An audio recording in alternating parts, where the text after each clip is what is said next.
Então vamos lá.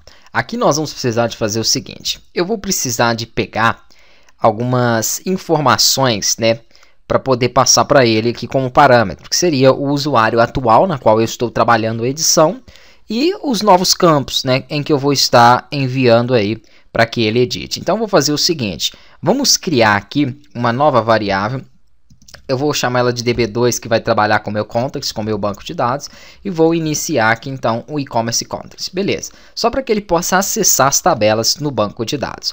Tendo feito isso, eu vou criar uma variável que eu vou chamar de usuário atual, current user, e ela vai receber do meu banco de dados, da minha tabela de usuários, né, ele vai buscar, então o método que busca é o .find, vocês já sabem dos demais aí, né, dos outros cursos, ele vai lá na minha tabela usuários e vai pegar o user ID. Então, baseado no ID do usuário, eu posso alcançar qualquer informação ali dele, né? Nesse caso, o que eu preciso? Eu preciso do e-mail. Então, vou verificar o seguinte: se o usuário atual ele tiver no campo de e-mail dele, que é o campo username, se o campo de e-mail dele for diferente,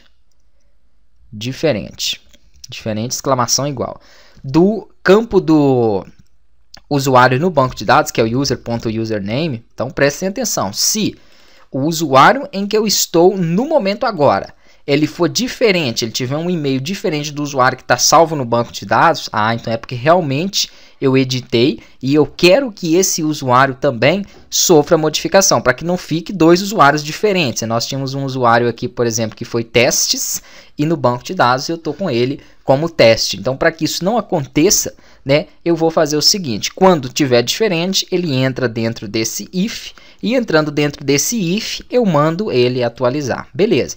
Mandando ele atualizar aqui, ó, né, executando essa função, vou tirar de baixo e passar para cima, eu já tenho os parâmetros para colocar. Então aqui, primeiro que ele me pede, se eu posiciono o mouse em cima da função, ó, eu vejo, é o usuário atual. Poxa, o usuário atual eu já tenho ali, né, que é o meu current, deixa eu tirar aqui, ó, current user. Beleza. E depois ele me pede o usuário padrão, né? Current user, ponto, o parâmetro dele, que é o username. E-mail, os dois vão ser o username, porque eu estou modificando o campo de e-mail em ambos. E aqui é user.username. Beleza, prontinho.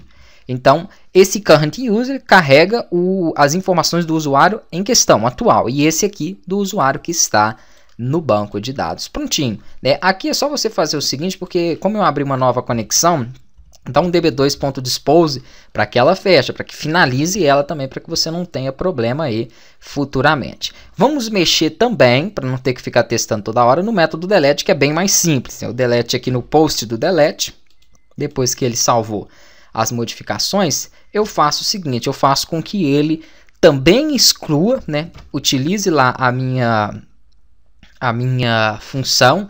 Deixa eu até colocar aqui primeiro, ó, o meu helper, que é o user helper, ok, ponto, a função é delete user, que ele não está trazendo, user helper, ponto, users helper, ok, deixa eu verificar, se eu der somente um users helper, ele já vai, né, aí não precisa de colocar a classe ali anteriormente. Então users helper, ponto, delete user, e aqui eu passo para ele quem? O e-mail, user.username. Pronto. Beleza. Ele vai então alterar isso aí, né, também lá no banco de dados. Vamos verificar se isso aí realmente é verdade. Então vamos aqui rodar. Então vamos lá. Esse aqui que eu coloquei no plural, testes, eu vou voltar para teste. Lembra que agora ele não vai entrar naquela condição if, porque lá no meu banco de dados também ele está teste, então ele não vai alterar nada lá. E esse segundo que eu coloquei, hugo@hotmail.com, eu vou mudar aqui para Freitas. Pronto.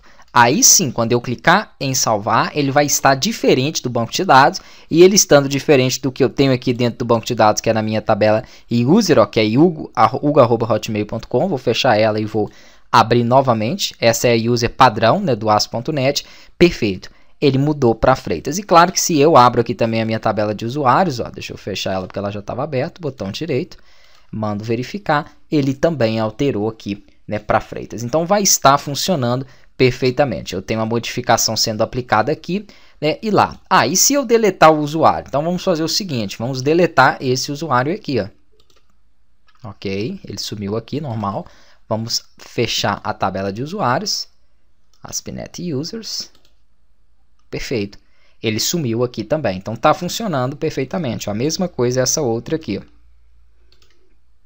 Ok.